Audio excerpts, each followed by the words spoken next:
O Senhor esteja convosco. Proclamação do Evangelho de Jesus Cristo segundo Marcos. Naquele tempo, Jesus voltou para casa com os discípulos e de novo se reuniu tanta gente que eles nem sequer podiam comer. Quando souberam disso, os parentes de Jesus saíram para agarrá-lo, porque diziam que estava fora de si. Palavra da salvação.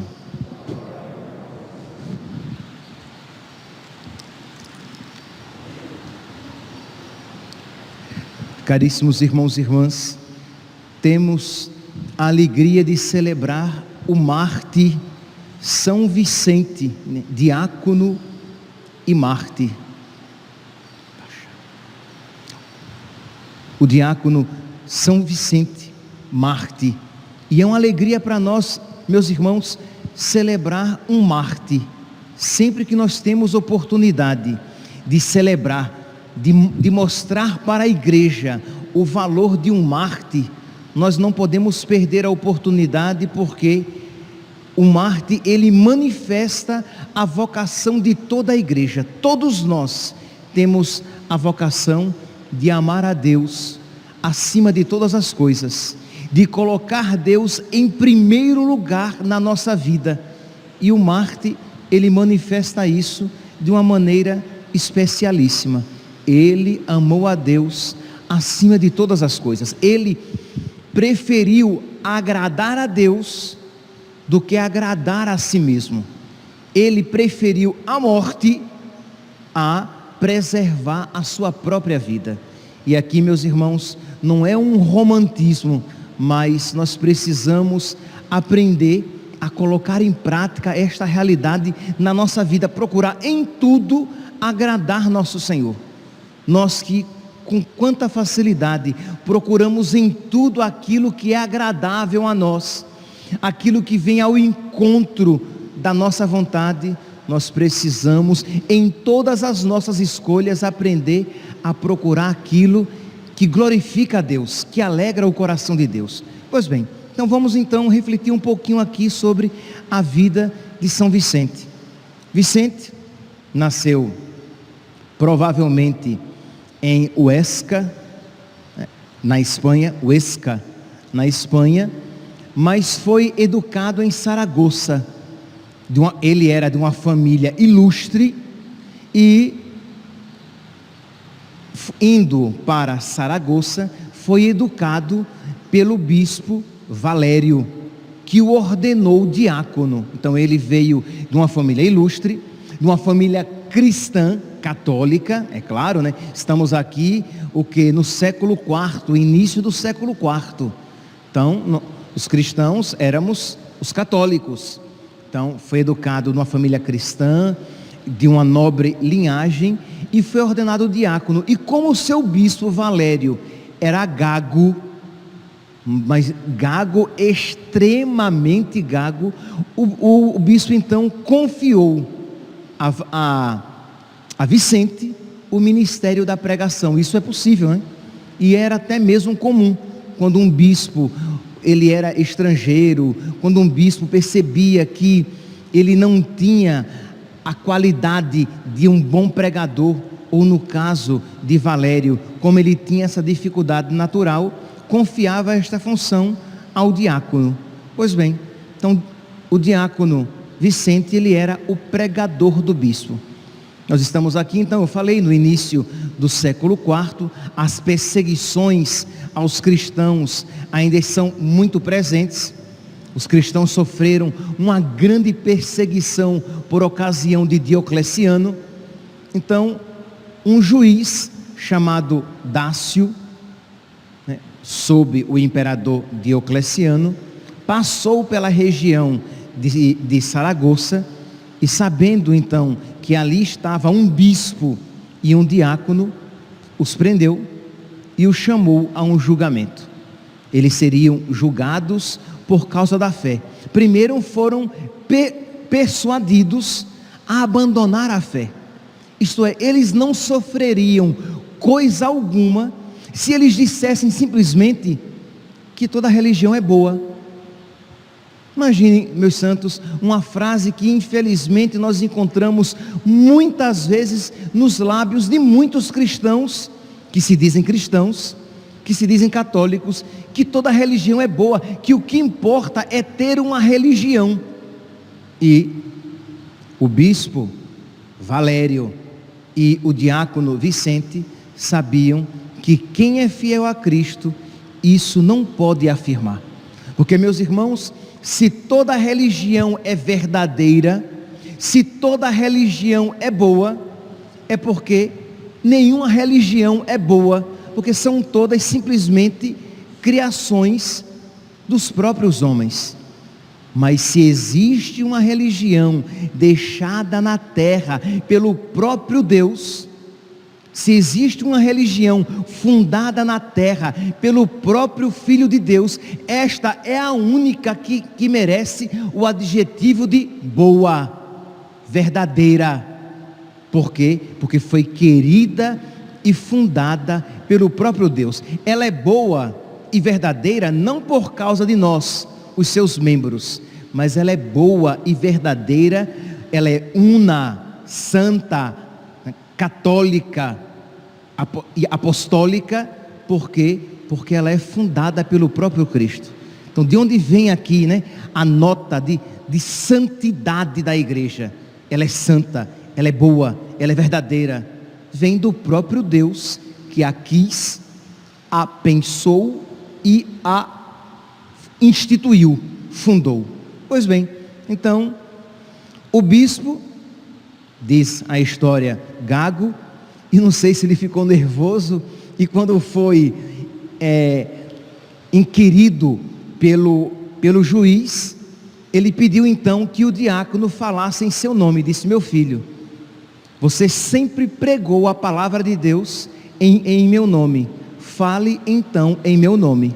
E o diácono Vicente disse então que eles não lançariam incenso para nenhuma divindade morta, que eles não lançariam incenso para nenhuma divindade mentirosa, que eles eram cristãos e que por causa de Cristo eles estavam dispostos a sofrer qualquer tribulação, a passar por qualquer sofrimento. Diz então que o juiz, que tomado de ódio, de raiva, lançou no exílio o bispo, isto é, o expulsou daquelas terras e decretou a morte do diácono, e uma morte dolorosa, que ele iria morrer de uma maneira dolorosa, já que ele ousava não reconhecer as outras religiões, as outras divindades. E meus irmãos, diante dessa afirmação de que o diácono Vicente morreria por causa da sua religião, morreria por causa de Cristo, ele diz assim: isto é o que justamente desejei, isso foi o objeto de meus mais fervorosos desejos. Quando eu li isso, de alguma maneira eu me espantei. Imagine, a morte dele foi decretada e ele diz o quê? Era o que eu mais queria, morrer por causa de Cristo. Meus irmãos, olhe, ou São Pedro, São Paulo, Santa Teresa d'Ávila, Santa Teresinha, São Vicente, os mártires da igreja, São Padre Pio, Santa Rita de Cássia, ou eles são loucos, desequilibrados, que desejavam se unir à cruz de Cristo, que desejavam viver profundamente a vida de Cristo, inclusive com os seus sofrimentos, ou nós, cristãos católicos modernos, nos esquecemos do que seja a fé cristã, a fé católica.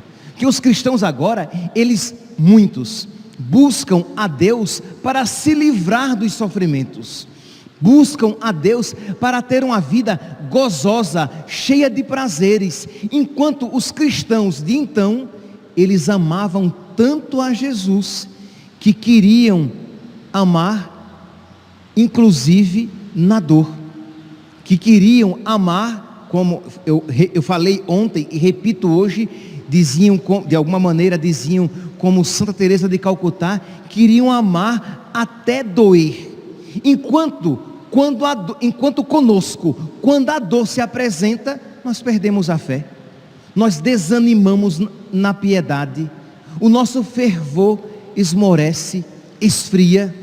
Então nós precisamos, meus santos, na nossa oração, pedir a Deus que nos conceda a graça de uma fé verdadeiramente católica, para que por meio da nossa fé, Deus misericordiosamente se digne tocar outras pessoas. Nós precisamos novamente de cristãos que estejam dispostos a alegremente entregar a sua vida em martírio.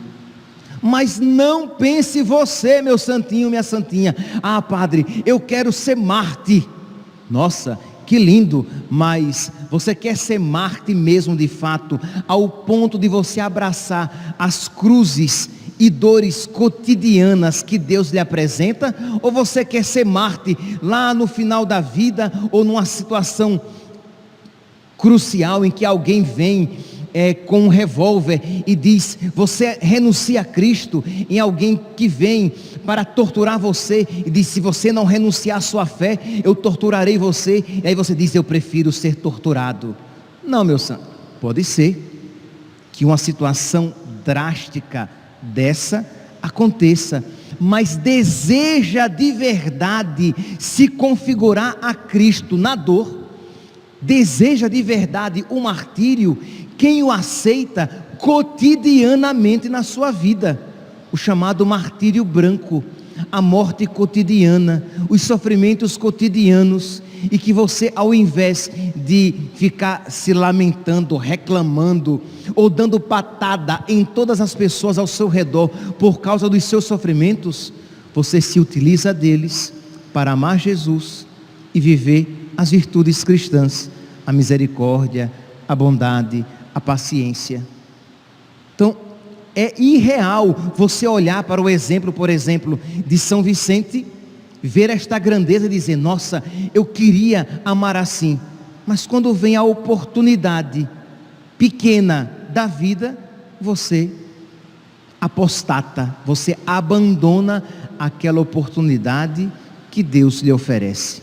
Então, meus irmãos, nós precisamos aprender, a colocar na nossa vida, a celebrar na nossa vida o sacrifício do qual nós participamos, muitos cotidianamente até. Quando a gente entra na fila da comunhão para receber a Eucaristia, nós vamos fazer comunhão com um sacrifício. O que é que o sacerdote celebra aqui no altar? É o sacrifício de Cristo. Então você vai fazer comunhão com o sacrifício de Cristo. E aí quando vem um sacrifício na sua vida, você não quer fazer comunhão. Mas como, meu santinho, você pode fazer comunhão com o sacrifício de Cristo, se quando o sacrifício de Cristo, se quando uma pequena parcela do sacrifício de Cristo se manifesta na sua carne, na sua vida, na sua existência, você renega, você não quer fazer comunhão. Então comunga bem quem sabe sofrer, comunga bem quem continua amando no sofrimento, ou melhor dizendo, comunga bem quem aprende a mais amar quando começa a sofrer. Comunga bem quem começa a melhor rezar quando começa a sofrer.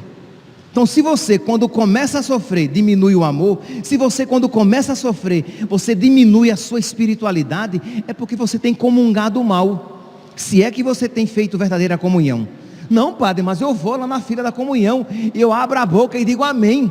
Eu digo sim, você recebe a Eucaristia, você recebe Jesus, mas eu não sei se você faz com Ele comunhão de fato. Entende? Então nós precisamos pedir a Jesus: Senhor, e reconhecer: eu não sei comungar, eu não sei, Senhor, fazer comunhão contigo na minha vida, eu não sei completar na minha vida o que falta na minha vida da tua paixão. Não é assim que diz São Paulo? Completo na minha carne, completo o que falta na minha carne da paixão de Cristo. Então, meus irmãos, é pedir a Deus esta sabedoria, para que quando Deus nos apresentar, quando Deus apresentar ou permitir os sofrimentos na nossa vida, nós digamos: chegou a nossa hora, chegou a minha hora de amar a Deus e de completar o que falta na minha vida da paixão de Cristo. Pois bem, diz então que quando a morte foi decretada para São Vicente, ele disse isso é o que justamente desejei, isto foi o objeto de meus mais fervorosos desejos. E ele diz então: levanta-te, pois, com todo o teu espírito de malignidade, e entrega-te à orgia de tua crueldade, e já verás que eu, amparado pela força de Deus, posso mais sustentar tormentos do que tu infligi-los.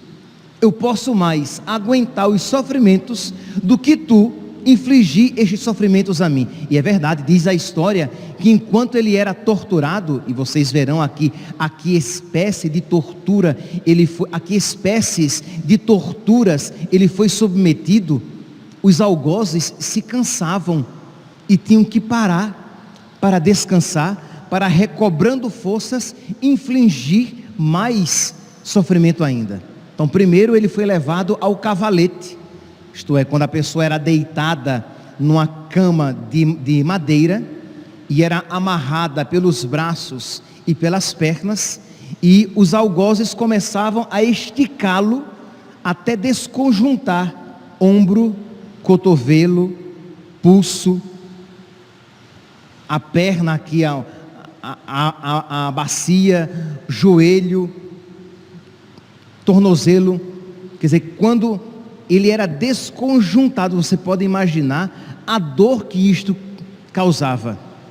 E diz que mesmo assim, as pessoas observavam que enquanto ele era torturado, ele conversava interiormente com Deus. Isto é, enquanto ele sofria, ele rezava. Meus irmãos, isso é exemplo para nós. Quantas vezes as pessoas, quando começam a sofrer, repito, elas deixam de rezar, e aí você diz: mas meu santinho, minha santinha, por que você abandonou a oração? Ah, padre, a oração ficou seca, a oração ficou árida. Mas meu santinho, no sofrimento é quando você mais do que nunca necessita rezar. Quando você começa a sofrer, é quando você precisa mais do que nunca se unir a Jesus, para que a sua dor seja um sacrifício, isto é, um ofício sagrado, uma oferta sagrada feita a Deus. Porque se você abandona a oração no sofrimento, o seu sofrimento não será um sacrifício, uma liturgia sagrada oferecida a Deus. Será o que? Uma lamúria. Será o que? Uma lamentação. Será o que? Apenas uma tribulação, uma dor. E sofrer por sofrer, sofremos todos. Sofrem os cristãos, sofrem os pagãos.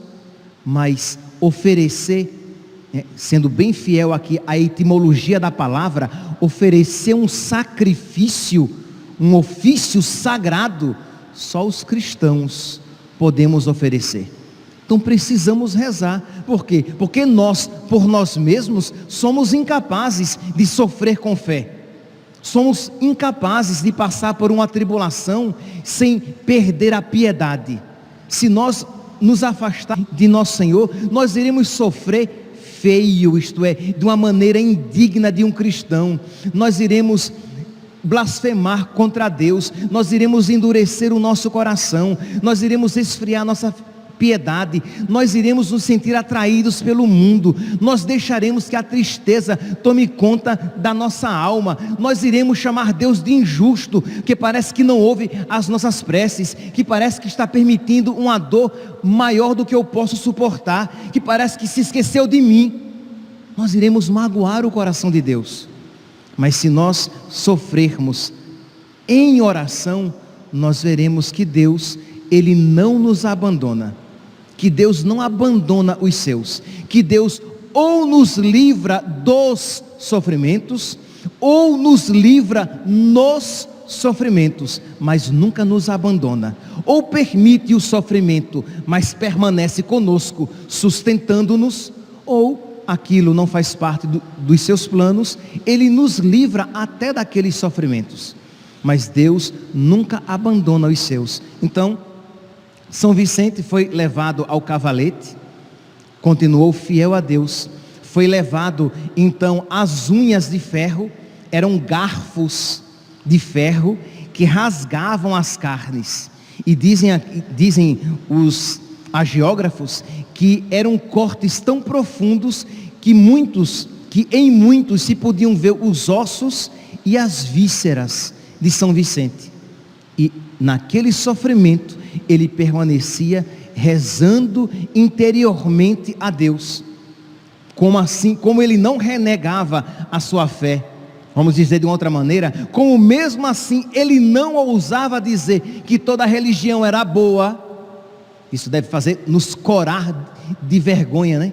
Quando muitos, com muita facilidade, para evitar uma situação vexatória, para não desagradar a alguém, a gente cai nessa de dizer que toda religião é boa, que toda religião é verdadeira. Pois bem, então, São Vicente ali sofreu as unhas de ferro.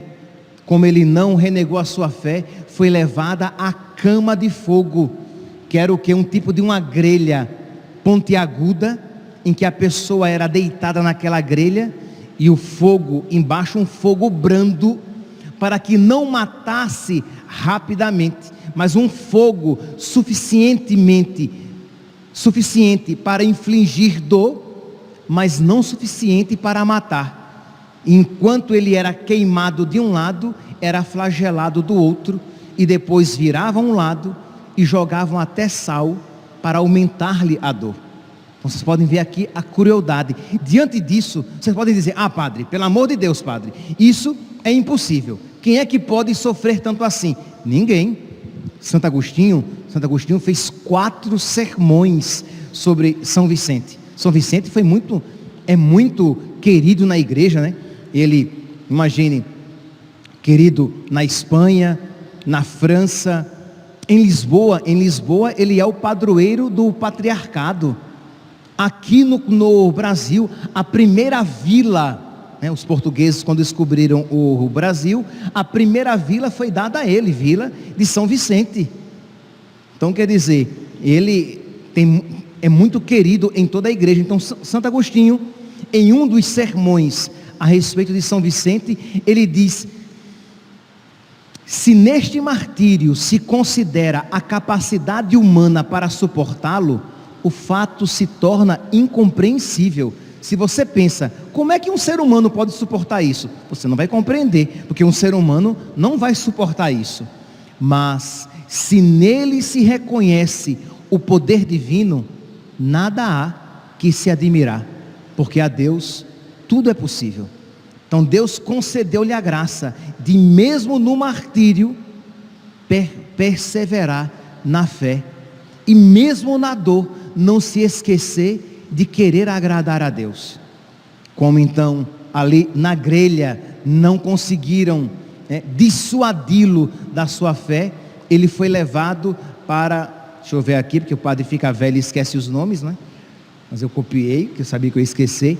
Tullianum era um tipo de um forno de padaria subterrâneo, só que um forno sem fogo e muito baixinho, uma pequena cúpula em que ele era colocado ali naquele subterrâneo escuro, úmido, às vezes de acordo com a temperatura quente e úmido, ou frio e úmido, em que o sol não batia de maneira nenhuma, e trancado ali, isto é, você ficar num lugar escuro, apertado, é de enlouquecer. Vários dias em um lugar sem contaminação, sem comunicação e sem iluminação alguma. E diz que ele entoava louvores enquanto permanecia naquele tulianum, naquele tipo em que os prisioneiros geralmente enlouqueciam e começavam a bater a cabeça contra as pedras. Ele entoava louvores a Deus. Meus irmãos, nós precisamos pedir a Deus que nos conceda uma graça semelhante. Ele nos concedeu um espírito semelhante, o mesmo espírito com o qual São Vicente foi batizado, nós fomos também batizados. Quando ele recebeu o batismo, ele recebeu o Espírito Santo, nós também recebemos. Assim como São Paulo, com as pernas amarradas, ligadas ao tronco, entoava louvores a Deus, assim São Vicente fez. São João da Cruz, enquanto estava no calabouço, sofrendo, ele compôs belíssimos poemas a Deus. Então, Deus quer nos fazer o quê? Dar passos de gigante, dar passos grandes na fé, exatamente quando tudo parece ir contrário a essa possibilidade. Então não percamos a confiança, não percamos a nossa intimidade com Deus. Está passando por alguma dificuldade? Busque a Deus. Está passando por uma tribulação? Você precisa se confessar? Vá se confessar e busque a Eucaristia. Está passando por um sofrimento familiar, por um problema financeiro, por qualquer dificuldade que está tentando a sua fé? Suplique a Deus, suplique por intercessão de Nossa Senhora, suplique por intercessão dos seus santos de devoção, suplique por intercessão daqueles santos que sofreram muito e que, não obstante o sofrimento, se uniram a Deus. Ou melhor, direi de uma maneira melhor, que por causa do sofrimento se uniram a Deus. Sim, se eles não tivessem sofrido tanto, eles não teriam se unido tanto. Sim, porque a nossa tendência é dizer assim: não obstante o sofrimento, uniu-se a Deus.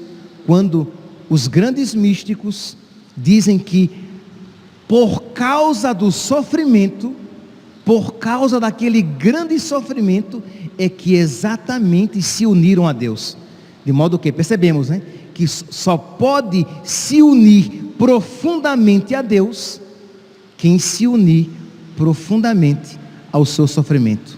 E isso, meus santos, só desejará quem for iluminado pela luz da fé.